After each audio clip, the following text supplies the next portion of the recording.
diapositiva con esta información, pero me gustaría que sepan todos que esto lo estamos presentando con interpretación simultánea. Entonces, si van a la parte de abajo de su pantalla, van a ver un globo, un icono de un globo, y pueden elegir ahí su idioma. Recording in progress. Quiero darles la bienvenida a todos. Gracias por estar aquí desde tantos lugares, ¿no? Todos los Estados Unidos, por todo Estados Unidos, quizás también desde otros lugares. Entonces, gracias a todos.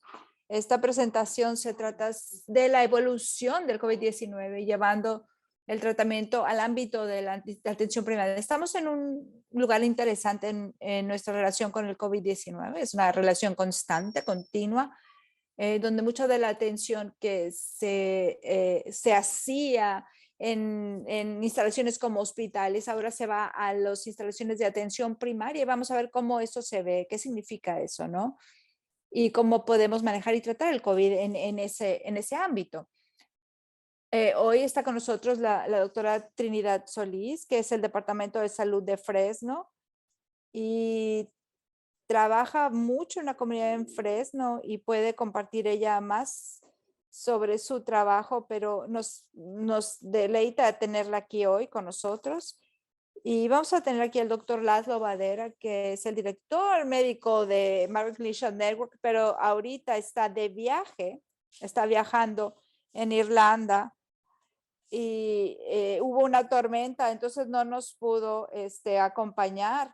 Entonces, estamos aquí con el doctor Edgar Wester, que es el director fundador de MCN, hablando a nombre del doctor.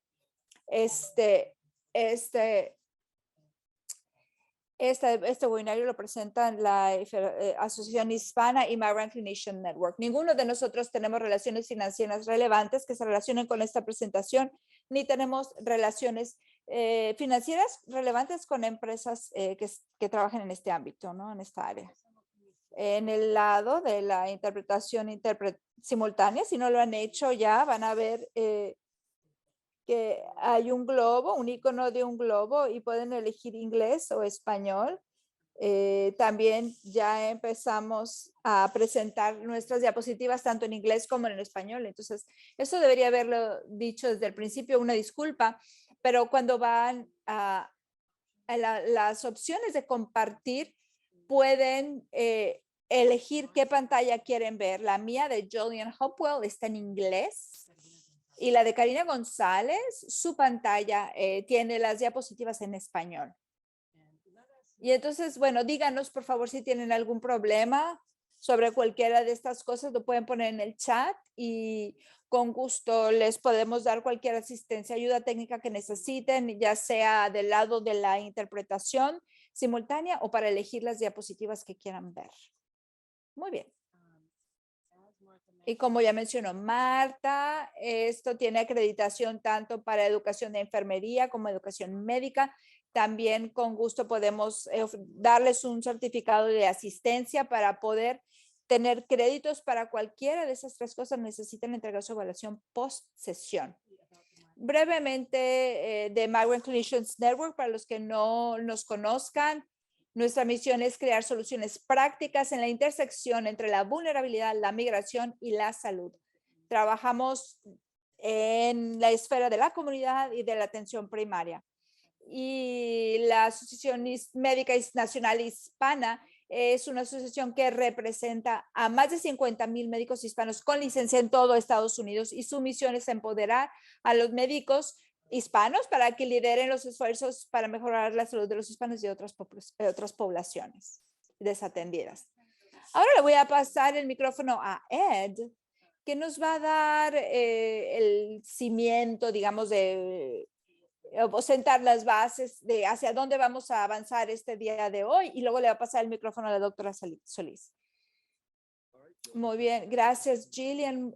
Para los que esperaban ver al doctor Laszlo Maderas, lo siento decepcionarlos, pero como mencionó Jill, está atorado en la costa de Galway, en Irlanda, así que todos estamos súper tristes por eso. Entonces voy a tomar su lugar. Y la diferencia entre él y yo es que él es mucho más joven que yo. Los dos somos doctores, médicos familiares y ejercemos en el mismo hospital. Yo lo he hecho durante 20 años, ¿no? Él es hospitalista, él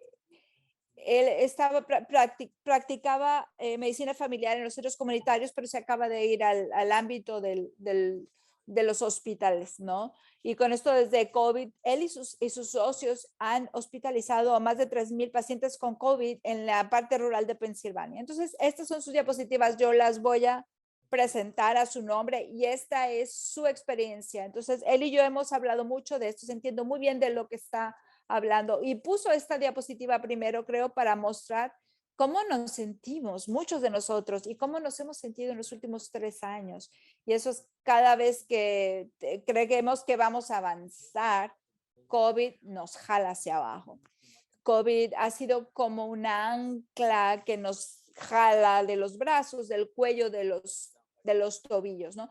Y siempre nos está jalando. Entonces vamos a poner aquí un poco el escenario de dónde estaba COVID y hacia dónde vamos, ¿no? Lo que sabíamos antes y lo que sabemos ahora. Al principio, cuando hospitalizábamos a alguien, sentíamos que la intubación temprana era lo más importante, era muy importante hacer, pero ahora, conforme ha pasado el tiempo, nos hemos dado cuenta que hay que evitar la intubación lo más posible. También al principio se usaban los esteroides muy pronto, muy temprano, pero ahora están reservando los esteroides para la hospitalización de pacientes con hipoxia, los pacientes que no están recibiendo suficiente oxígeno. También veían lo que él llama la hipoxia feliz, esas personas con las que iba y les decía, ay, ¿cómo estás? Ay, me siento bien. Y sus niveles de oxígeno estaban los 60, 70, estaban muy hipóxicos, pero se veían bien. Ahora ya no se esperan tanto, empiezan a usar el oxígeno y el BiPAP al principio de la hospitalización de las personas, antes de que les bajen, que se pongan muy hipóxicos. Antes estaban usando mucho plasma convaleciente, ese es plasma que reciben de pacientes que sí han recuperado del COVID, pero ya no se usa este régimen. Entonces las cosas realmente han cambiado mucho y eso siempre confunde al público cuando decimos esto es importante y meses después dijimos, bueno, eso ya no importa, ya no es importante, pero así es como funciona la ciencia. Aprendemos de nuestros errores, aprendemos de nuestras experiencias y luego cambiamos las tácticas conforme avanza el tiempo.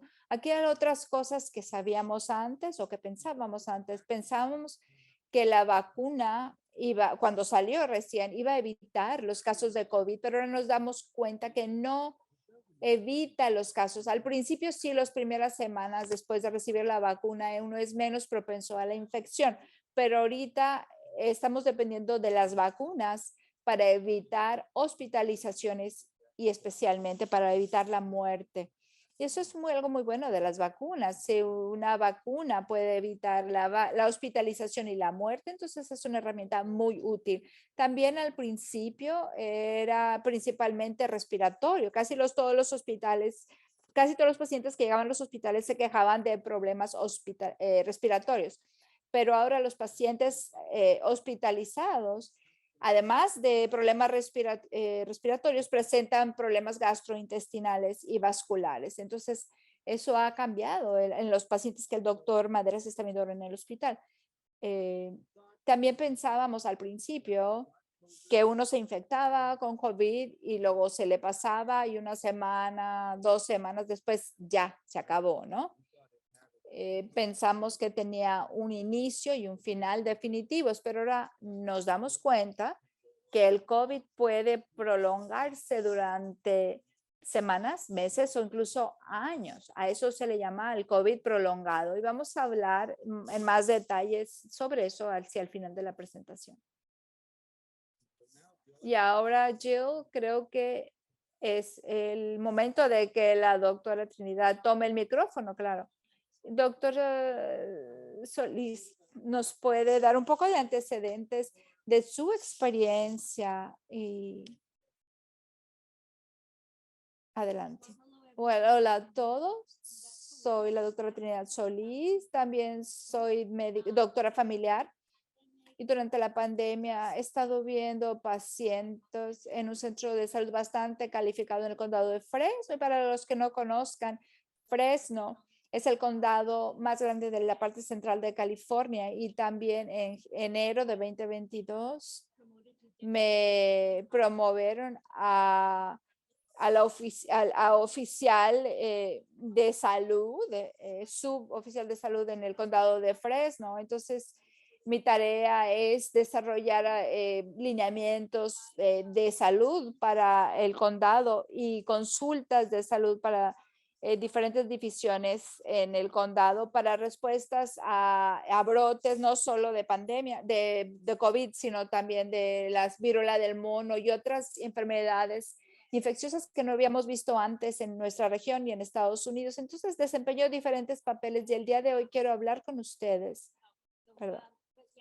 Quiero hablar con ustedes sobre el tratamiento de COVID, cómo podemos hacer un mejor trabajo en el ámbito de atención primaria, no solamente como nosotros médicos recetando medicamentos o tratamientos, sino también educando al público con estos tratamientos que han resultado en menores muertes y hospitalizaciones por COVID. Pero antes de hablar de los tratamientos, quiero dedicar 1 o 2 minutos a las vacunas de COVID. Como el doctor Ed estaba diciendo, que dependemos de las vacunas para evitar las complicaciones severas de la infección de COVID. Y hemos estado promoviendo, no solamente aquí en el condado de Fresno, pero sino el Departamento de Salud y Servicios Humanos lanzó esta campaña y con esta asociación médica que tiene una campaña a nivel nacional, una campaña de vacunación a nivel nacional para que la gente sepa sobre los refuerzos. Y como el doctor estaba diciendo, empezamos con la serie primaria de vacunación y luego tenemos una serie de refuerzo y tenemos este último refuerzo que es la vacuna bivalente que protege contra la variante original y las variantes B8 y B5 que el año pasado se consideraban dominantes y este año tenemos nuevas variantes XBB que también son unas subvariantes de Omicron. Entonces, el virus sigue cambiando y mutando y realmente los científicos en el CDC están desarrollando refuerzos para darnos la protección más reciente. Y por eso es muy importante promover eso con nuestros pacientes para que el público reciba el refuerzo. Todo el mundo mayor de 6 meses de edad tener puede este recibir el y se refuerzo. puede administrar 2 meses de la última dosis de la serie o del último refuerzo. Entonces, quería resaltar, esto es algo que pasó hace 2 semanas, por eso quería que supieran para los niños mayores de 6 años de Pfizer antes decían que si ya completaron la dosis de el esquema de 3 dosis, entonces no eran elegibles para el refuerzo. Pero ahora que hicieron los estudios clínicos, la actualización es que los niños que han completado el esquema primario de 3 dosis el, pueden tener también el refuerzo actualizado 2 meses. Igual Moderna, quería contarles que ese es un cambio que llegó hace 2 meses. Y como yo, como médica familiar, yo estaba también estaba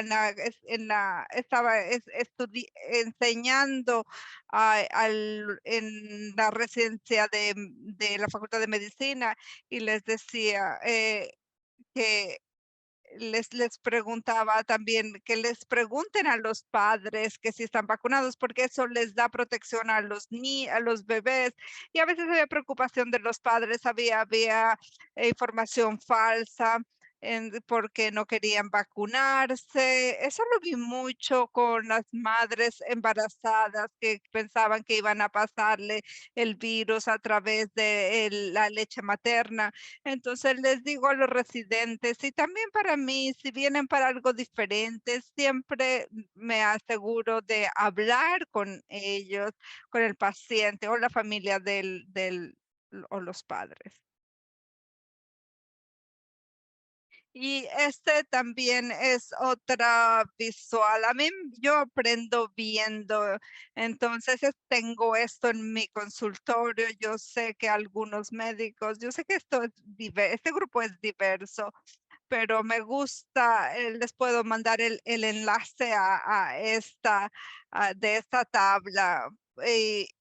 Porque las vacunas tienen su código de color basada en la edad y también la marca. Y les puedo compartir el recurso, pero quería resaltarla para mí porque como les dije, la vacuna, la ciencia está cambiando, el esquema está cambiando, es bueno para nosotros saber cuál es lo último en cuanto al el horario de vacunación. Y lo que estaba diciendo antes, a los que son mayores de 65 años, me preguntaban, yo ya tuve mi primera dosis eran mayores de 50 años, entonces recordar la memoria, si tienen más de 50 horas, tienen que tener la dosis y después el refuerzo. Me hacían preguntas de si cuando tienen que terminar las dos refuerzos para tener la bivalente,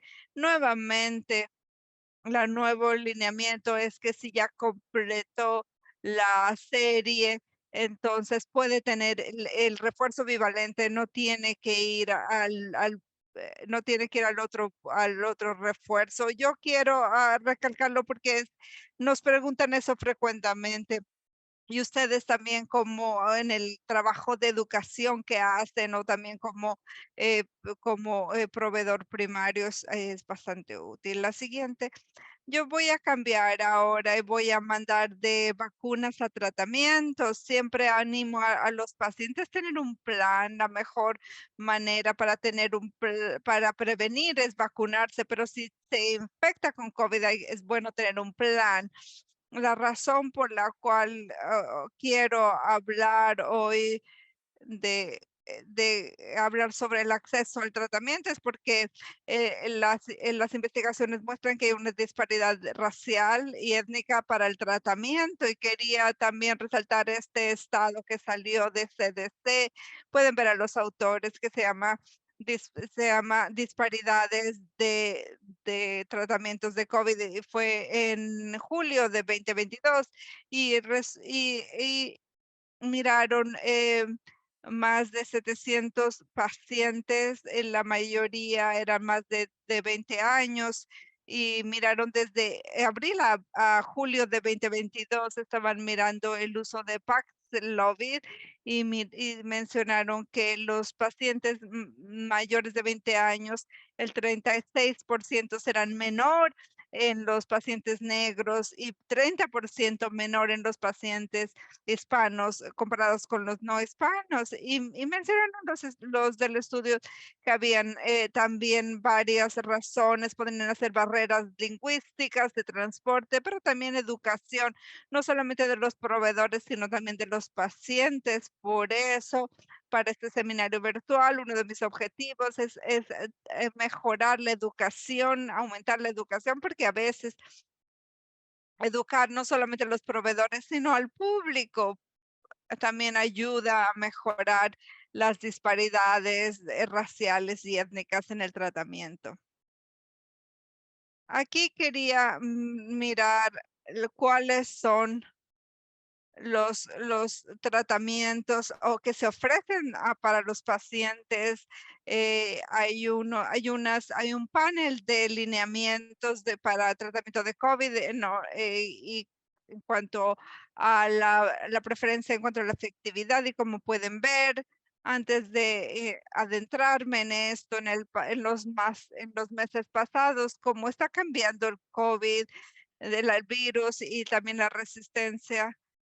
No tenemos ya los unos que se usaban antes para prevenir a alguien que se expuso y tenía problemas de inmunodeficiencia. Hay unos que ya no están porque por la nueva variante de Omicron. Eso es importante para saber, porque a veces me preguntan, doctora, ¿puedo el monoclear? Ese no está disponible en este momento. Entonces, lo primero que se recomienda es Paxlovid, es más o menos 90% efectivo para reducir la hospitalización y la muerte. Y el segundo es Remdesivir. Remdesivir te da en 3 días y debido a que se da en 3 días, entonces también es ambulatorio, se va a la casa. Es difícil para el proveedor y paciente regresar y hacerlo. Por ejemplo, en el condado donde yo trabajo, no tenemos centros ambulatorios. Entonces, realmente nosotros nos basamos en los orales, en el Paxlovid, en el Paxlovid. Tengan eso en cuenta, eh, porque el Paxlovid es más fácil de administrar y Remdesivir. Y el NH dice que si hay una contraindicación y no puede usar esas dos terapias, entonces pueden hacer molnupiravir si son elegibles. Entonces voy a hablar uno de los tratamientos orales. Hay una agencia federales que se llama Administration for Strategic Preparedness and Response, ASPR, los que no la conocen. Esos son el programa de pruebas para tratar. Entonces, si hay una persona que tiene síntomas de COVID, se hacen la prueba y si son positivos, se evalúan por un proveedor y si no hay contraindicación o preocupaciones, entonces pueden inmediatamente obtener el medicamento como parte de este programa. Se ofrecen los antivirales, el Paxlovid, como estaba diciendo, o Molnupiravir. Entonces quería hacer una pausa aquí y para que sepan ustedes, proveedores, que si su clínica no hace parte de esta prueba de pruebas a tratar, es algo que ustedes para considerar. Contáctenos en el Departamento de Salud y les podemos ayudar en el proceso para ser parte de ese programa de pruebas a tratar, a pesar de que es federales. Y esto es muy útil, especialmente estar en un área rural y es difícil para las personas al paciente ir a una farmacia. Entonces, si hacen parte ustedes de sí, de ese programa, ellos pueden obtener el medicamento. Entonces, algo para tener en cuenta si no hacen parte de este programa. Y también quería hablar un poco más de Paxlovid. Es para los mayores de 12 años, tienen que pesar por lo menos 88 libras, son 3 pastillas, son dos medicamentos, 3 pastillas, 3 veces al día, por 5 días. Después, el Molnupiravir, si no, no pueden tomar el Paxlovid y es para los mayores de 18 años y evitar usarlo durante el embarazo. Y es muy importante, les decimos a los pacientes que si tienen síntomas, quédense en casa, háganse la prueba, hablen con su doctor, porque es más efectivo si se toma durante los primeros 5 días.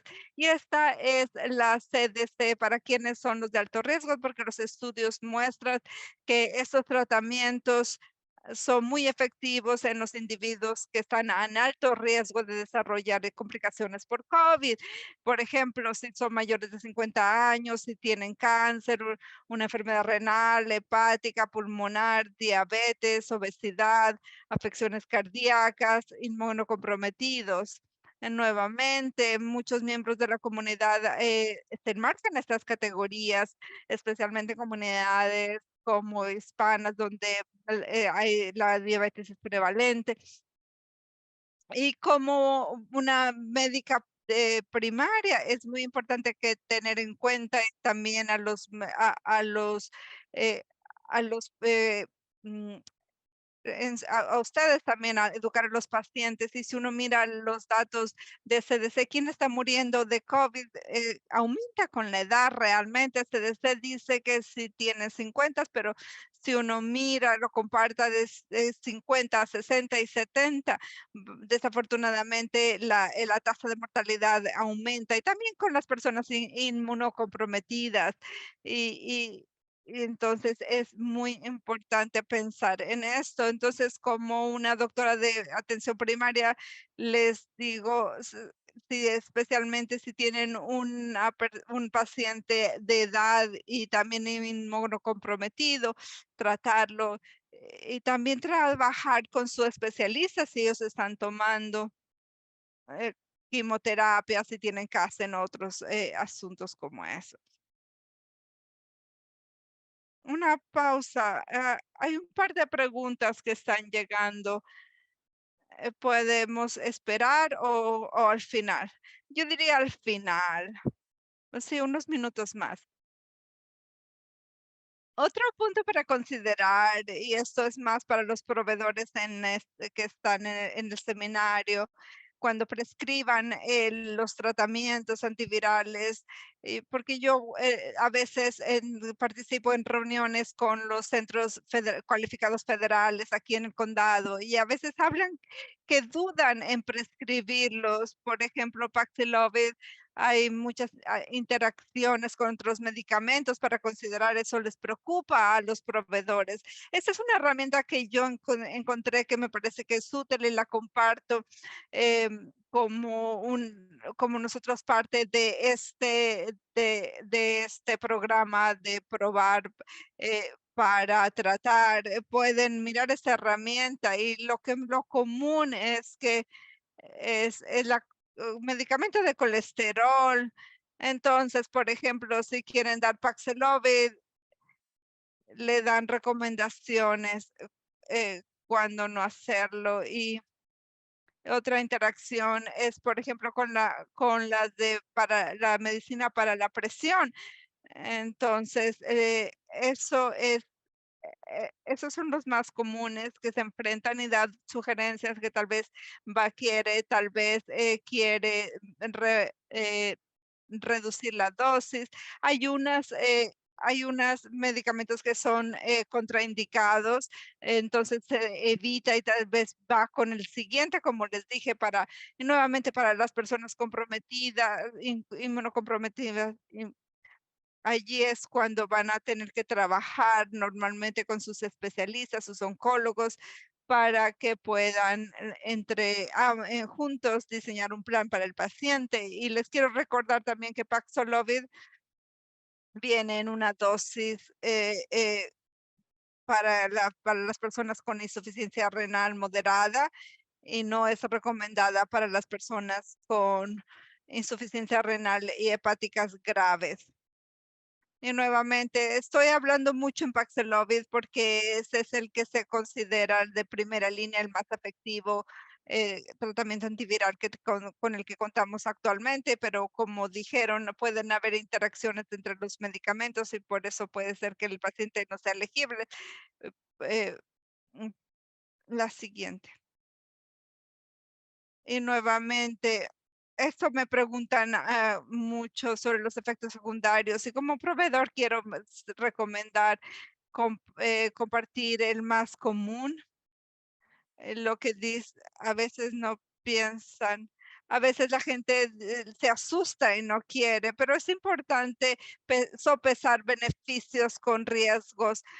Yo me enfoco en más común, el más común para Paxlovid es un sabor metálico en la boca o otros tienen sentimientos gastrointestinales, diarrea, pero COVID a veces también lo causa, es difícil saber si es por COVID o por el medicamento. Y también hay otros pacientes que no quieren, es por el efecto de rebote y yo digo, y puede ocurrir entre 2 y 8 años después de la recuperación y se caracteriza por una recurrencia de los síntomas de COVID o una prueba positiva después de que ya había dado negativo.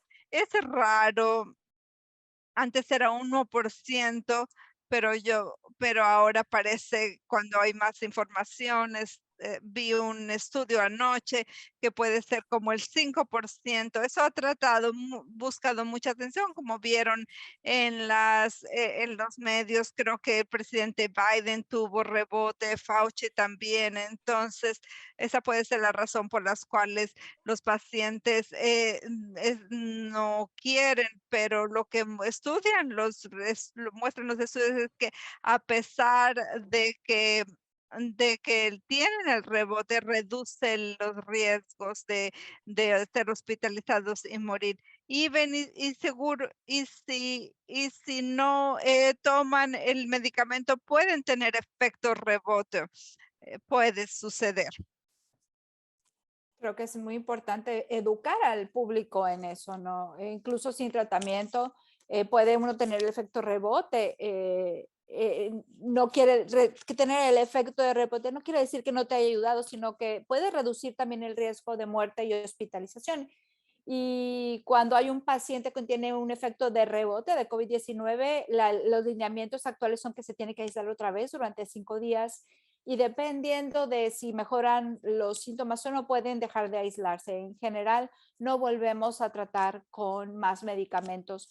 Hemos tenido, han habido algunos estudios con personas que están inmunocomprometidas y requieren tratamiento, pero en general eso se discute con el especialista y los lineamientos actuales de CDC es de que no se reinicie el tratamiento, sino que se pongan en aislamiento siguiente. Finalmente quería compartir, he hablado mucho de los medicamentos, pero también de la importancia de compartir información con el público. Entonces, como médicos podemos compartirlos en las salas de espera de los consultorios, en las salas de emergencia o de urgencia. El Departamento de Salud y Servicios Humanos acaba de publicar más materiales sobre tratamientos en inglés y en español y eso es maravilloso porque creo que en los últimos años de la pandemia hemos hecho mucho énfasis en las vacunas, lo cual es muy bueno, pero creo que también tenemos que discutir o que el público sepa acerca de los tratamientos para que pueda discutir eso con sus doctores. Y sé que algunos trabajadores de salud comunitarios aquí también dependemos de ellos, que son mensajeros confiables en la comunidad para que puedan compartir estos materiales educativos. Entonces, si trabajamos juntos, no solamente en las clínicas y hospitales, sino también en la comunidad, podemos ayudar a reducir la transmisión del COVID en nuestras comunidades. Siguiente diapositiva. Y este es un resumen que ya cubrí, ¿no? Estos temas sobre consejos para la prevención que en el Departamento de Salud de mi región hemos estado promoviendo, pero este es un mensaje de la CDC de cómo evitar el COVID, usar cubrebocas en espacios con mucha gente y cerrados, y si uno se siente enfermo, pues hay que hacer pruebas de COVID y cuáles son algunas estrategias de prevención y tratamiento. Hablamos de campañas, de pasar la voz, no solamente en las clínicas, sino a través de redes sociales, la televisión, el radio, y poner el ejemplo también. Y por ejemplo, con esto me refiero, por ejemplo, a los que estamos aquí en esta llamada, no solamente los proveedores de salud, sino los trabajadores de salud comunitarios, cuando estamos afuera en campo, por ejemplo, a ponerse la vacuna en público y poner fotos en redes sociales, igualmente con el uso de los cubrebocas. Si hay mucha gente en un espacio cerrado, en interiores hay que ponerse el cubrebocas, cosas así. Para mí eso es muy útil, ¿no? Que cuando yo lanzo un mensaje a la comunidad, lo hago yo también y les muestro, ya me puse mi refuerzo, etcétera. Esos son muchos esfuerzos que se están dando no solamente en mi región, sino en todo el país, donde las organizaciones de base trabajan con las clínicas de salud, clínicas comunitarias para promover estos tratamientos y medidas de prevención. Y quiero resaltar brevemente, aquí en nuestro condado nos hemos dado cuenta que tenemos la mayor cantidad de trabajadores agrícolas en todo el estado de California, aquí en el condado de Fresno, y para muchos era muy difícil salirse del trabajo para vacunarse, para irse a vacunar, Entonces fuimos uno de los primeros condados en el país donde llevamos las vacunas hacia los lugares de trabajo de los trabajadores agrícolas, ¿no? En estas clínicas móviles. Y ahorita hemos aplicado muchas vacunas a los trabajadores agrícolas. Aquí hay una foto mía de los trabajadores esperando en línea que se les vacunar mientras yo les respondía sus preguntas. Y también entonces ahora estamos haciendo un programa de salud rural móvil que hacemos chequeos de azúcar y de presión, pero también ponemos las vacunas de COVID. Entonces, las personas que viven en las zonas rurales no tienen que viajar 30 minutos, ¿no? Para ciertos servicios. Entonces, pueden ir a estas unidades móviles. Estas unidades móviles van a las comunidades rurales y a los sitios de trabajo del sector agrícola. Algunos condados de California no solamente ofrecemos estos servicios, sino tenemos también trabajadores de salud comunitarios que van a estos eventos y ayudan a la gente a conseguir médicos y demás cuando no los tienen, y se hacen también encuestas de indicadores sociales de la salud y se les conecta con servicios. Y ya con esto, este es un resumen, ya lo discutimos, podemos terminar ahora, Jillian, porque sé que la gente puede tener preguntas. Antes de avanzar, antes de regresar con Ed, que va a hablar de cómo se ve el COVID prolongado en la atención primaria, aquí tenemos algunas preguntas. Unas cuantas son sobre el refuerzo bivalente. Una persona dice, les están recibiendo muchas preguntas, les han hecho muchas preguntas recientemente. Sí, ya se pusieron el refuerzo bivalente en octubre, ¿necesitan ponerse otro refuerzo? La respuesta es no.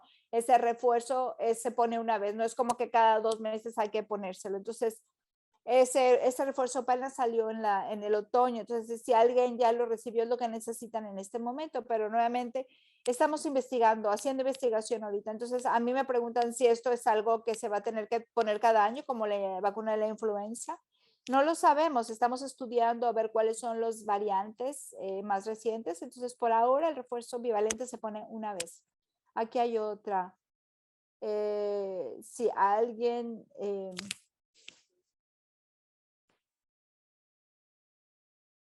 el esquema primario y el primer refuerzo, ¿se pueden poner la bivalente? Sí, eso quiere decir que tienen más de 50 años, estoy suponiendo, y que recibieron el primer refuerzo que salió. Y entonces sí tienen que ponérselo, porque ese primer refuerzo que salió no era bivalente. Esta versión bivalente acaba de salir ahora en el otoño. Los refuerzos anteriores no eran bivalentes. Entonces, aunque se hayan puesto ese primer refuerzo hace más de un año, si no se han puesto el que salió en el otoño pasado, el bivalente, tienen que ponérselo. Si ya han pasado más de 2 meses de que se pusieron el otro refuerzo. Aquí hay más preguntas. Otra dice, una vez que uno ya tiene COVID, ¿cuánto hay que esperar para vacunarse o ponerse el refuerzo? Bueno, en general, el CDC recomienda que uno puede esperar hasta 90 días después de enfermarse de COVID y haberse recuperado completamente sin síntomas. Entonces pueden esperar 90 días para recibir esta vacuna bivalente, pero si una persona, especialmente si son de alto riesgo, no quieren esperar 90 días, al menos tienen que esperar con su periodo de aislamiento. Lo consideramos en general que son 10 días. Entonces, cuando alguien se aísla, tienen que seguir usando cubrebocas durante 10 días. Entonces, decimos que más o menos 10 días, que no tengan fiebre durante 24 horas sin medicamento y que tengan mejoría de síntomas. Un par de preguntas más. También Mercy dice, en los casos de las vacunas donde vemos efectos adversos como la miocarditis, ¿cómo los doctores determinan si una persona es un buen candidato para una vacuna? ¿Cómo mitigamos los riesgos de los efectos adversos de una dosis de vacuna? Esa es una preocupación con las vacunas mRNA, porque algunas personas presentaron miocarditis. Se considera bastante raro, pero es un efecto adverso. Entonces, sí, invitamos a los doctores a que si eso sucede, se lo informen al CDC. Se me está yendo el nombre ahorita. Hay un lugar en su sitio web donde los médicos pueden reportar estos casos para llevar control, pero para un individuo que ha tenido miocarditis y si quieren recibir una vacuna, les recomendaríamos, por ejemplo, que reciba la Johnson Johnson, que no es de mRNA, pero el refuerzo es mRNA. Entonces eso va a ser una conversación entre el médico y el paciente porque depende de la severidad, pero en general, en el pasado cuando alguien tenía miocarditis, alguien decía, bueno, prueba la Johnson Johnson o la otra vacuna que no sea mRNA, esa es la recomendación. Y esta pregunta final, y quizás esto tiene que ver con la ubicación donde esta persona esté, ¿no? Donde la persona esté. ¿Es verdad que estamos empezando a cobrar la vacuna a personas que no tengan seguro médico? Muy buena pregunta. Esto habla del fin de la emergencia de COVID. ¿Qué va a suceder, no? Estamos todos en el mismo canal. El 11 de mayo termina la declaración de emergencia a nivel del gobierno federal sobre COVID. Y en ese momento lo que están esperando es que al menos para las vacunas de COVID y los tratamientos de COVID, si alguien tiene seguro, no van a tener que pagar o nada o muy poco de su bolsa, de su bolsillo. Pero algunos estados tienen redes de seguridad, entonces incluso si uno no tiene seguro médico, hay programas que los ayudan a recibir la vacuna gratuitamente. Por ejemplo, en el condado de Fresno tenemos estas unidades móviles donde uno puede ir a ponerse la vacuna gratuitamente, pero no todos los estados tienen esto, entonces depende de los proveedores de salud del estado y los trabajadores comunitarios de salud del estado. No sabemos qué va a pasar después del 11 de mayo, quizás haya que pagar por la vacuna y para los tratamientos llamamos que es la comercialización de los mismos, es decir, que entran en el mercado y entonces hay gente que a lo mejor va a tener que pagar, ¿no? Para la gente que no tiene seguro médico va a tener que pagar por ellos, pero en cuanto a las pruebas, muchas empresas ya de seguros ya dicen que ya no van a pagar para que la gente se haga las pruebas gratuitas, ¿no? Por ahora todavía pueden recibir pruebas gratuitas del gobierno en el sitio web y cuando encuentro el sitio web exacto, se los voy a poner en el chat. Le estoy diciendo a las familias que hagan reservas de las pruebas porque ya no van a ser gratuitas. Porque incluso aunque tengan seguro médico, para hacerse la prueba van a tener que pagar algo. Y antes de avanzar al tema de long COVID, otra persona está señalando que la FDA va a tomar una decisión en las siguientes semanas con relación a una potencial siguiente dosis o dosis adicional de la vacuna bivalente para las personas mayores o inmunocomprometidas. Y esto es de lo que estamos hablando, ¿no? De cómo se mueven las cosas rápido y cambian rápido. Y entonces sí reconocemos el desafío para ustedes, ¿no?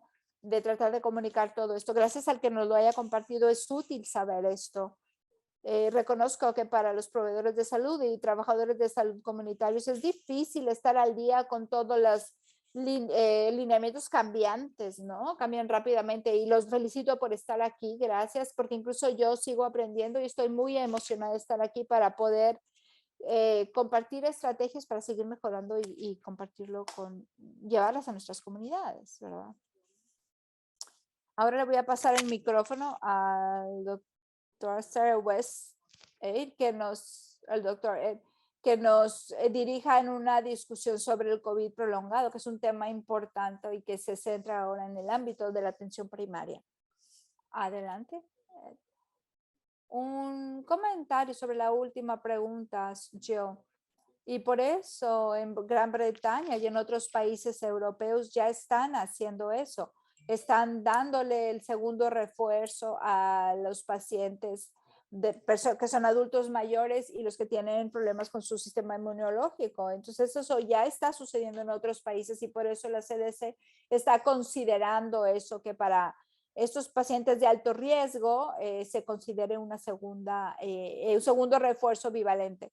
Y bueno, entonces no vamos a ver esto a mucho detalle, pero vamos a hablar del COVID prolongado. ¿Qué es el COVID prolongado? Inicialmente pensábamos nuevamente que se enfermaba con un COVID agudo y dependiendo de los factores demográficos como la edad, el sexo, las comorbilidades médicas como la obesidad, diabetes y asma, y cómo, qué tan severo fue el COVID agudo, cuál fue la carga viral y otros determinantes sociales y el estatus de vacunación. Todo eso era un factor para la recuperación completa y antes pensábamos que todo el mundo se recuperaba al 100%, pero ahora sabemos que una parte importante de los individuos entran en este episodio más largo llamado COVID prolongado. Te ha recibido muchos nombres, ¿no? COVID de largo plazo, etcétera. Pero lo que estamos viendo y algunas de los mecanismos que por lo que pensamos que algunas gentes tienen COVID prolongado, creo que sabemos que hay una persistencia de antígenos virales, ¿no? Algunas personas pueden tener el virus del COVID durante meses y meses después de su episodio agudo. Entonces el virus parece que sigue permaneciendo ahí en algunas partes del cuerpo, especialmente si uno solo tiene esta infección leve que sigue generando síntomas. Otro mecanismo propuesto es la inflamación sistémica o específica a ciertos tejidos y que el COVID creó esta inflamación entonces el propio cuerpo sigue teniendo esta respuesta inflamatoria y eso está generando los síntomas. O también se cree que a lo mejor se reactivó algunos virus de herpes humano que estaban ya en el cuerpo en estado latente y entonces ahora se reactivaron los virus y están creando estos síntomas. O una disbiosis que uno disruptó o irrumpió, desestabilizó el bioma en el estómago y por eso se generan los síntomas también. Sabemos que hay una disfunción cardiovascular y eso es por la inflamación, por la disrupción antiviral. Nadie sabe, pero sí sabemos que hay una disfunción cardiovascular que genera los síntomas de COVID.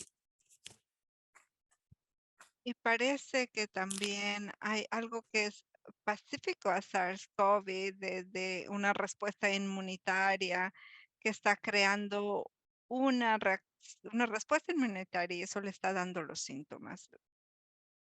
Y también puede afectar todos los órganos, el corazón, puede ser inflamación del miocardio, también palpitación, troponía sérica, también delirio, fatiga, depresión, ansiedad, estrés postraumático, tiene también, también atrofia en los folículos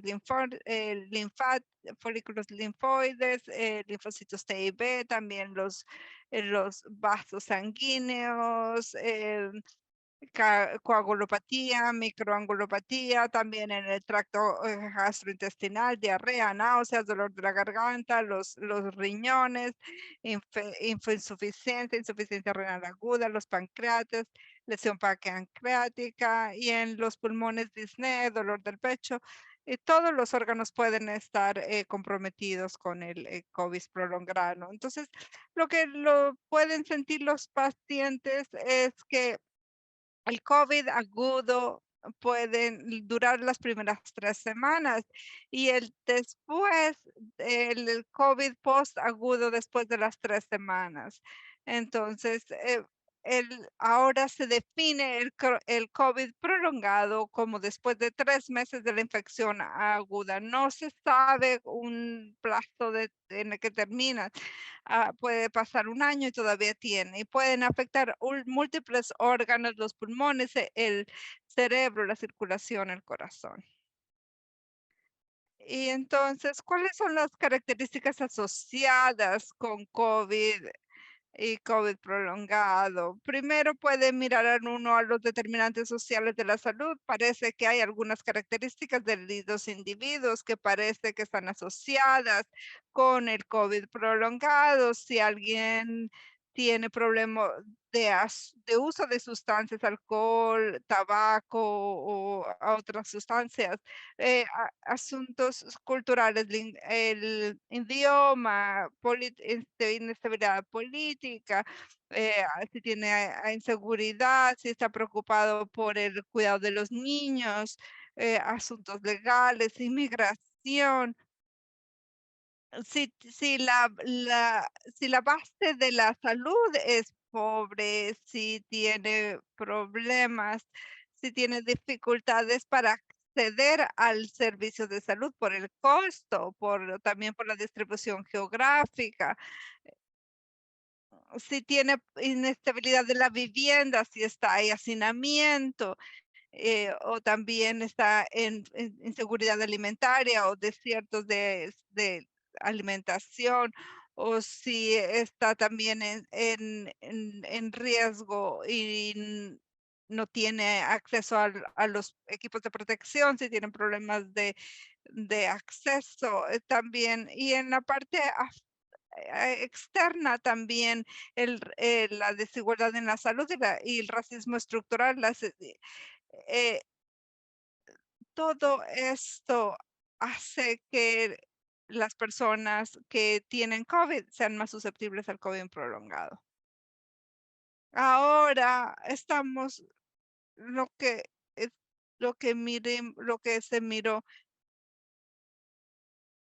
Entonces ahora estamos un poco confundidos porque ya se está acabando con la emergencia a pesar de que 300 personas mueren diariamente, ayer, hoy y mañana. Sin embargo, debido a razones políticas y otras razones económicas, vamos a terminar con la emergencia, pero la emergencia no está terminando. Ahora, como proveedores de servicios médicos primarios, ¿qué hacemos si la persona tiene COVID? Entonces, primero, ¿está realmente enfermo? Y si de qué está enfermo, tiene COVID, tiene influenza.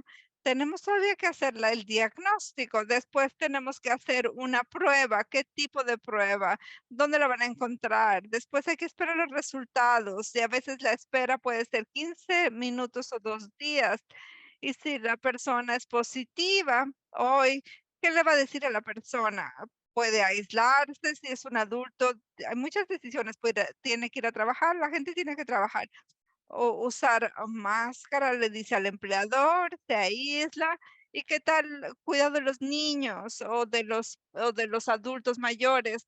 Entonces, las lineamientos que teníamos ya no se van a exigir. Nosotros como proveedores tenemos que ayudar a la gente que siga sabiendo que tienen que aislarse si tienen COVID, por si no lo va a diseminar en otras personas.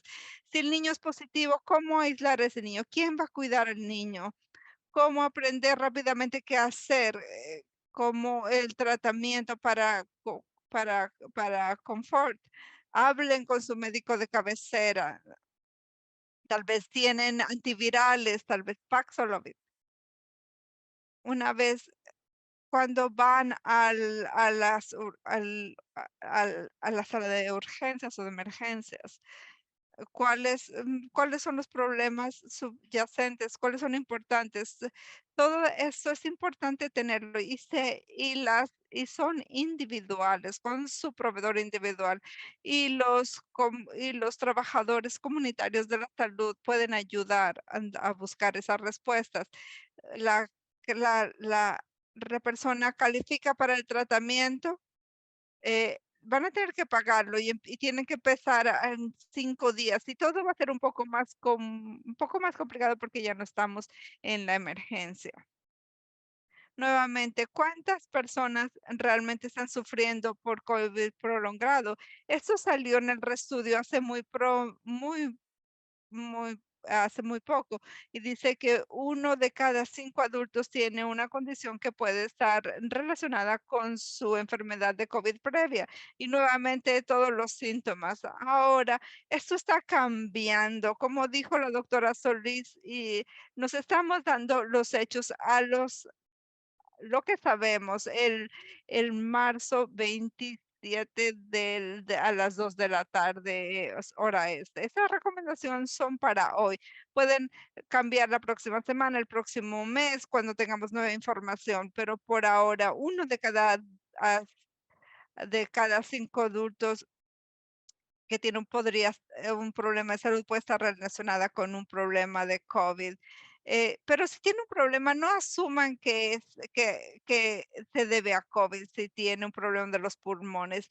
Puede ser por otra razón. Tienen que hablar con su proveedor de salud si tienen problemas después de COVID. Ahora tenemos falta de claridad y eso ayuda para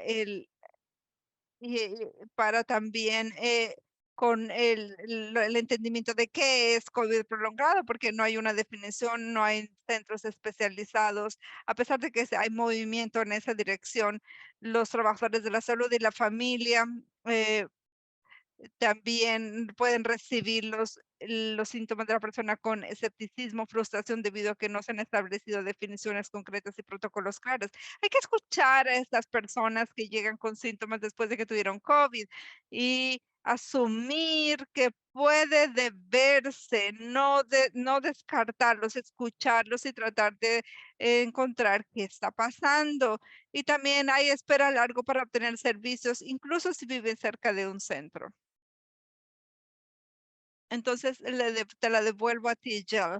Sí, gracias, doctor, doctora Salís. Quería resaltar algunos recursos que tenemos continuas. También MSN tiene una página de preguntas frecuentes en nuestro sitio web. Está disponible en inglés y en español y la actualizamos con regularidad cada 2 semanas a menudo que surge nueva información. Por favor, tengan en cuenta que eso es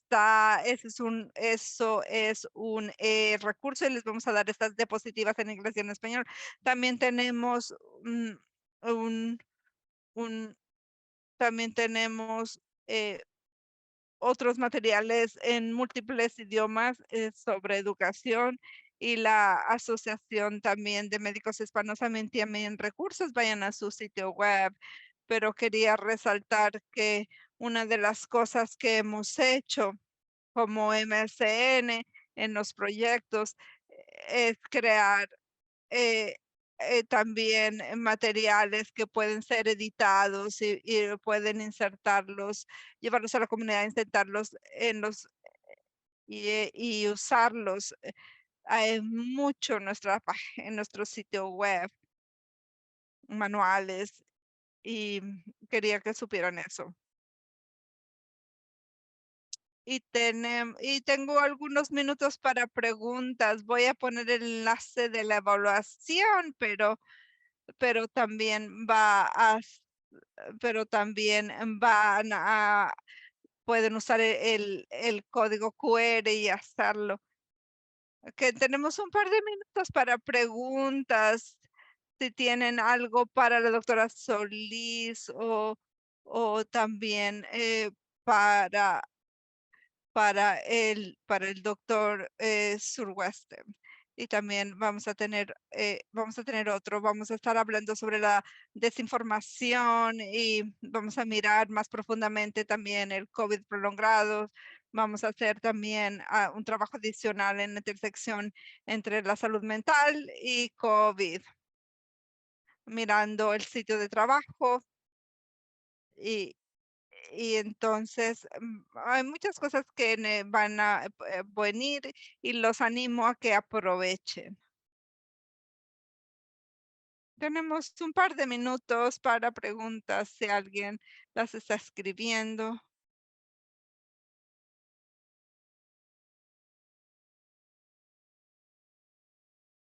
Sí, tengo una pregunta. Doctora Solís, usted habló,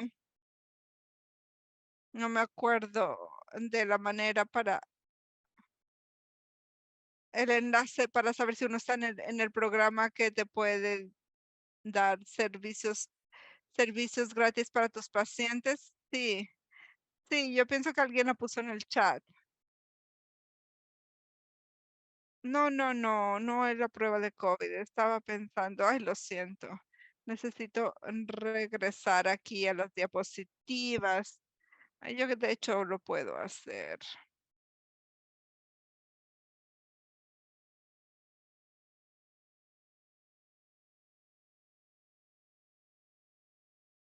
El programa de pruebas para tratamiento, ese es un problema federal.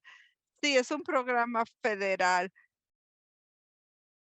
Pueden ser clínicas, rurales, es federal. Entonces alguien pueden mirar ASPR, Strategic Preparedness and Response, y pueden mirar si hay un sitio cerca. Yo puedo tratar de buscar el enlace. Sería muy bueno. Hay un par de preguntas sobre COVID prolongado. Uno es, ¿cuáles serían su, ah, as- su consejo, pero cuando no hay muchos tratamientos y también tiempo de espera? Yo puedo responderla. Hay cosas sintomáticas que están haciendo fisioterapia, salud mental. Entonces uno trata los síntomas, igual que hacen los médicos de atención primaria todo el tiempo. Uno va y les dicen cuáles son los síntomas y el proveedor primario debe ser la persona mejor indicada para tratar los síntomas. Había otros sí que eh, si tiene información sobre individuos que se han recuperado por los síntomas de COVID prolongados. No lo tenemos. Aún estamos buscando esos grupos de personas que sufrieron de COVID prolongado. Entonces, no estoy consciente de buenos informes del grupo que ya se recuperado completamente de COVID prolongado y qué tratamiento tuvieron o que les ayudaron a su recuperación.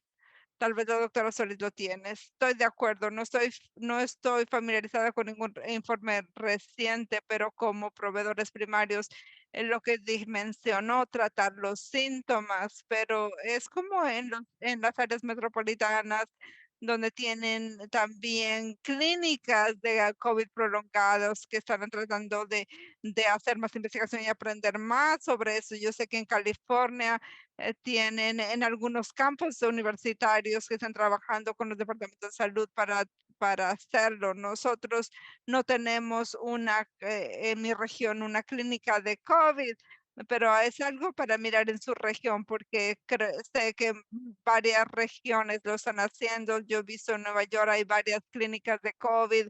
En San Francisco, Los Ángeles también las tienen. Eso es otra opción, pero en general, como mencionó, estamos tratando los síntomas. Y partimos de ahí. Muchas gracias a los dos. Tenemos más. Quiero mencionar nada más que más tarde todos van a recibir un correo electrónico de seguimiento con los enlaces a las grabaciones en inglés y en español, los enlaces a la evaluación en inglés y en español y otros recursos. Y yo se los voy a mandar más tarde el día de hoy. Y también quería agradecer al doctor Weste, la doctora Solís, por acompañarnos el día de hoy y muchas gracias a nuestras intérpretes.